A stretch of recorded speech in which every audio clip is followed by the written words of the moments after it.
Oke, halo Sobat Trader. Assalamualaikum warahmatullahi wabarakatuh. Selamat malam, bertemu lagi dengan saya Eko Trijuni dan saya adalah market analyst untuk forexmf.com. Dan seperti biasa, setiap hari Minggu, setiap pukul 19 waktu Indonesia Barat, saya menyajikan analisis atau outlook yang mungkin akan bisa kita manfaatkan untuk trading selama satu pekan ke depan. Hari ini tanggal 2 Juli 2023 kita akan mulai dari outlook secara fundamental dulu ya. Jadi mohon diingat ini outlook untuk seminggu ke depan. Jadi mungkin kalau sobat trader mau memanfaatkan trade setup yang kita bicarakan malam ini, jangan berharap hasilnya akan bisa terlihat dalam satu hari atau 2 hari. Ya mungkin 2 atau 3 hari sampai 4 hari, 5 hari mungkin masih bisa ya. Tapi jangan berharap satu hari bakal dapat nih hasilnya. Mungkin saja bisa, tapi kalau kita bicara outlook mingguan, ya berarti secara otomatis outlook-nya untuk satu pekan ke depan. Oke, kita akan mulai dulu, kita akan mulai dulu dari outlook secara fundamental. So, sobat trader, mulai tanggal 3 Juli besok sampai dengan tanggal 7 itu banyak sekali outlook secara fundamental atau data ekonominya cukup rame ya. Mulai dari hari Senin, nanti gongnya nanti dari Jumat. Nah, nanti kita akan coba lihat apa itu. Ya tentu saja US Non-Farm Payrolls ya di hari Jumat pertama setiap bulannya. Jadi gongnya nanti akan di hari Jumat tanggal 7 ya, tanggal 7 Juli. Tapi kita lihat mulai dari hari Senin tanggal 3. Ada data German Manufacturing PMI untuk bulan Juli, kemudian dari Inggris Manufacturing PMI. Kalau untuk data dari Eropa ini perkiranya memburuk. Data untuk bulan Juni manufacturing-nya juga 15.30 waktu Indonesia Barat itu diperkirakan memburuk juga. Sementara untuk pukul 21-nya malamnya untuk data dari Amerika Serikat ISM Manufacturing PMI itu diperkirakan akan meningkat dari 46,9 menjadi 47,2. Oke, by the way, karena menjelang Independence Day di hari apa itu? Selasa berarti ya tanggal 4 Juli itu Amerika itu tutup cepat tuh jam 1 waktu sana ya. Jam 1 waktu sana berarti jam 1 siang waktu Amerika berarti di sini jam 1 pagi ya. Gitu, kemudian hari Selasanya untuk Amerika Serikat adalah hari libur karena 4th of July ya, Independence Day-nya. Kemudian untuk pukul 11.30 waktu Indonesia Barat siang hari tanggal 4 Juli adalah pengumuman suku bunga dari RBA atau Reserve Bank of Australia. Ini juga cukup menarik karena diperkirakan RBA akan menaikkan suku bunga sebesar 25 basis poin dari 4,1% menjadi 4,35%. Kita cek nanti hari Selasa tanggal 4 pukul 11.30. Kayaknya bakal sangat menarik karena kalau RBA menaikkan suku bunga ada kemungkinan dolar Australianya meskipun dalam waktu singkat atau outlook-nya untuk intraday kemungkinan besar akan menguat. Kita tunggu tadi sobat trader yang mau trade dolar Australia itu bisa cek hari Selasa tanggal 4 Juli pukul 11.30 itu RBA mau ngumumin suku bunga. Oke, lanjut di hari Kamis, tanggal 6 Juli 2023, ada rilis FOMC Meeting Minutes.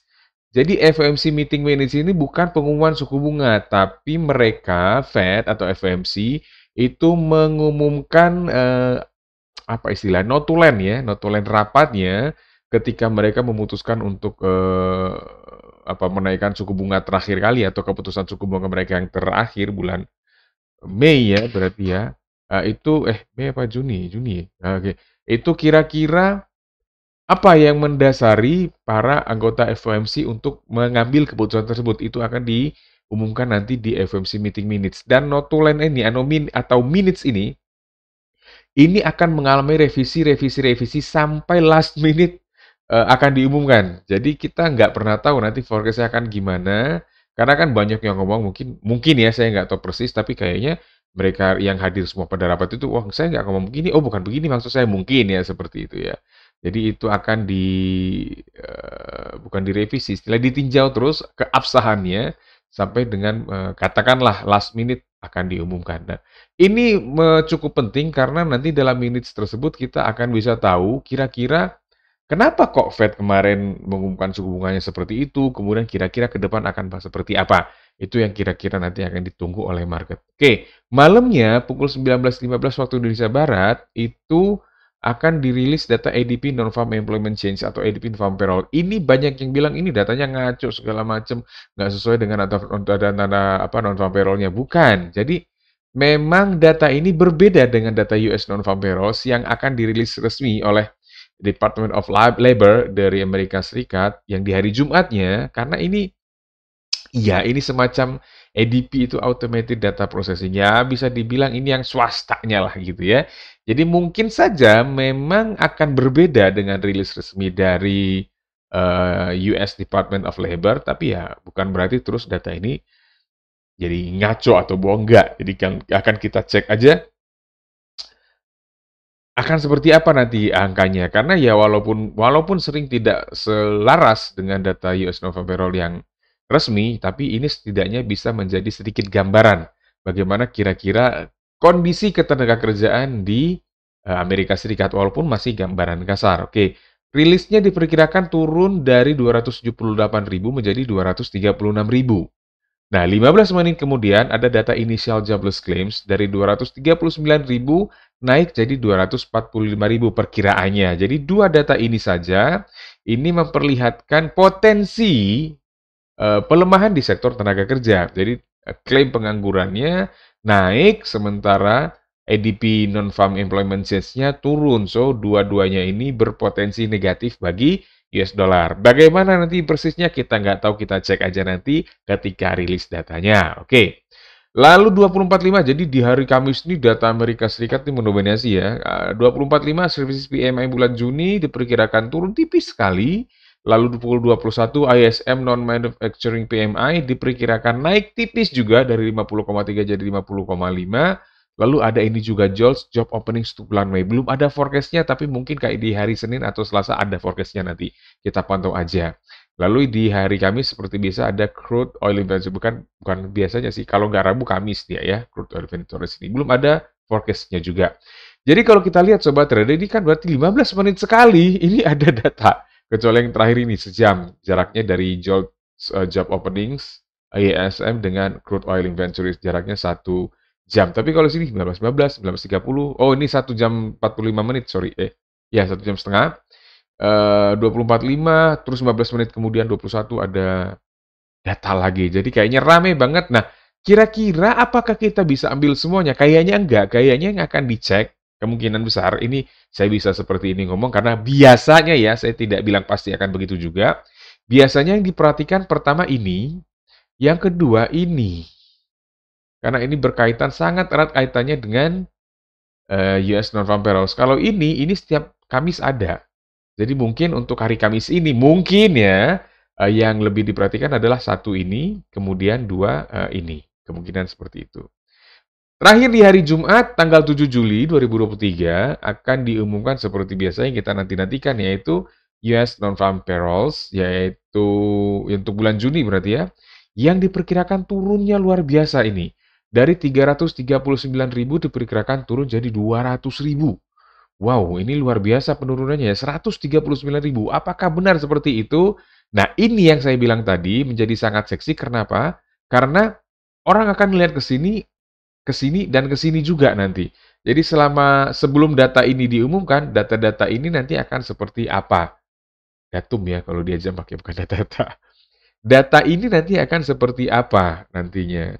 Bukan data itu jamak, kalau datum itu tunggal ya, plural dan singular. Jadi kalau kita bicara data-data sebenarnya salah kaprah karena data itu sudah jamak. Oke, jadi akan perhatikan orang ini 1, 2, 3 ini pasti akan diperhatikan. Data Amerika Serikat yang tergolong impact karena orang akan memakai atau mempergunakan data tersebut untuk memperkirakan kira-kira bakal gimana, kira-kira bakal gimana gitu.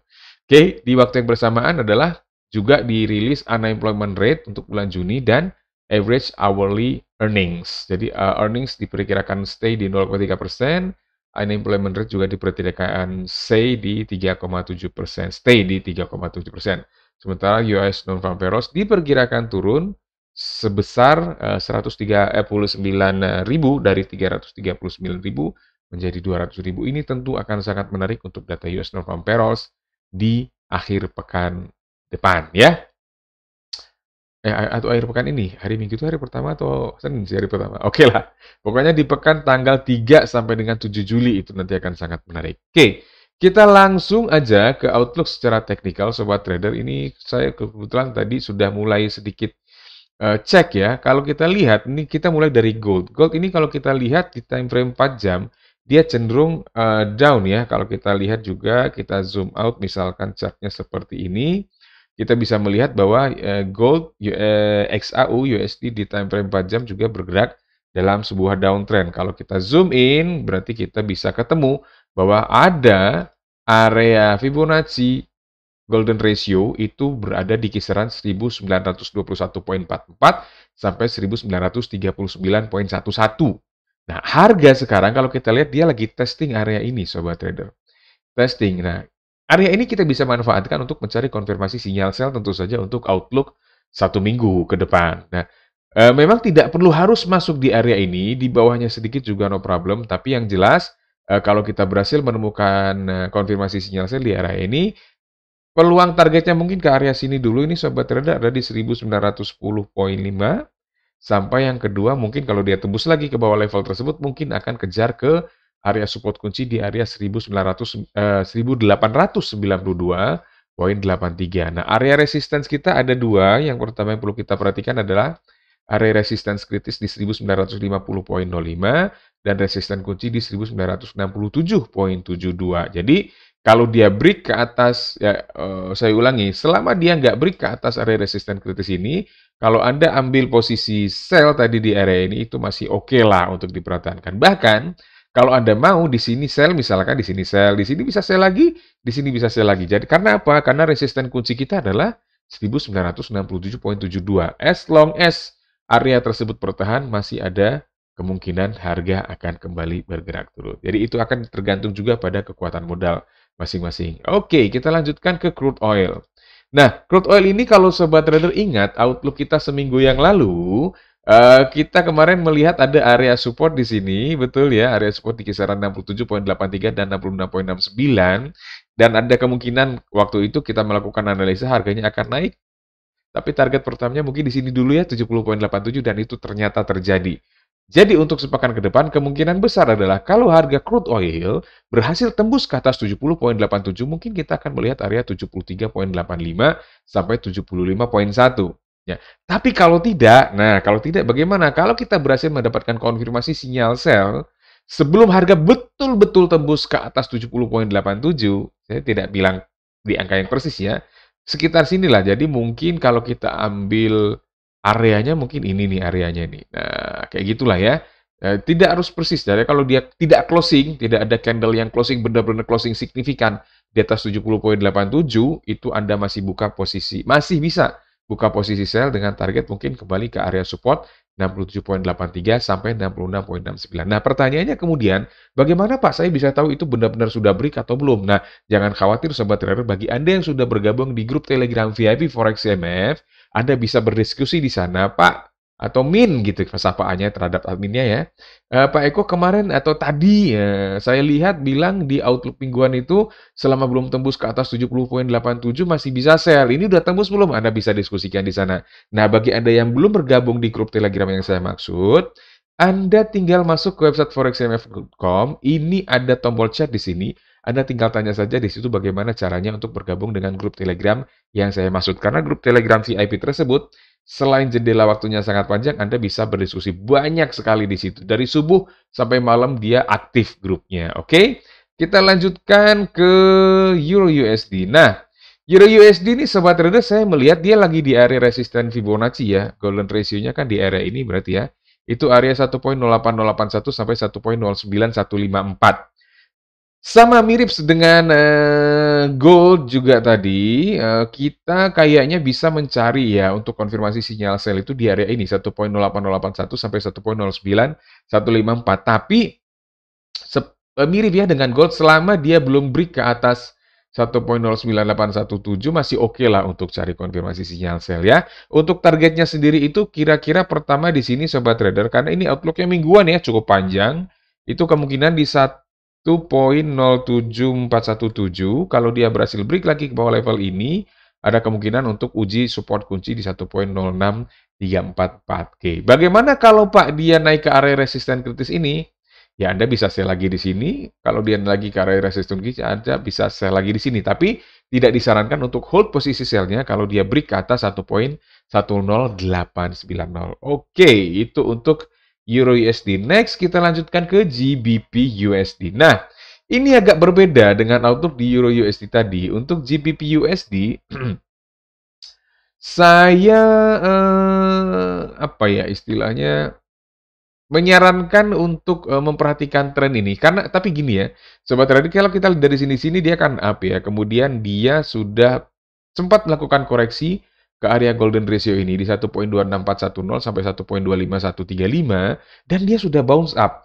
Secara teori Fibonacci retracement memang sebenarnya target pertamanya adalah di satu poin ini, 1.27198. Targetnya memang di situ. Kalau kita buy di area ini dan dia sudah nyampe target itu pada tanggal 3 kemarin hari Jumat. Tanggal 3, maaf, tanggal 30 Juni ya, tanggal 30 Juni kemarin di hari Jumat. Nah, pertanyaannya kemudian ini masih bisa ngikut buy nggak? Oke, kalau sobat trader sudah sempat buy di area ini dan harganya sudah sampai di sini, saran saya mungkin Anda bisa close sebagian posisinya dan sisanya Anda bisa biarkan sampai mungkin dia akan tes ke resistance kunci. Tapi kalau Anda mau close pun nggak masalah. Nanti hari Senin harganya marketnya buka, Anda mau langsung close posisinya di area itu, no problem. Tidak jadi masalah karena memang target pertamanya sudah tercapai. Walaupun kalau nanti dia break lagi ke atas 1.27198, masih ada kemungkinan harganya akan bergerak naik ke 1.28472. Sebaliknya, nah kalau ternyata harganya turun lagi, kenapa? Nah, ini kita masih punya support kritis di sini 1.24347, kita masih punya support kunci di 1.23073. Ya, kalau harganya turun sini, Anda bisa buy lagi di sini, turun lagi bisa buy lagi di sini. Selama dia nggak break ke bawah ini, nah masih berani buy. Untuk jangka menengah ke jangka panjang, oke? Karena outlook kita adalah outlook mingguan. Oke, sobat trader, mungkin itu dulu yang bisa kita bahas untuk sepanjang pekan ini. Jangan lupa banyak banget data ekonomi yang bisa kita manfaatkan, terutama di akhir pekan nanti di tanggal 7 Juli 2023, yaitu US Non-Farm Payrolls. Nah, jangan sungkan-sungkan untuk senantiasa berdiskusi dan berkomunikasi dengan tim kami dan juga sobat-sobat trader yang lain yang bergabung di grup Telegram VIP Forex IMF.com supaya kita dapat insight yang jauh lebih luas. Oke, terima kasih itu dulu dari saya. Sampai jumpa besok insya Allah 2 kali kita ada live pagi pukul 9 dan malam pukul 8 malam waktu Indonesia Barat. Saya Eko Trijuni pamit dulu. Selamat malam, salam profit. Assalamualaikum warahmatullahi wabarakatuh.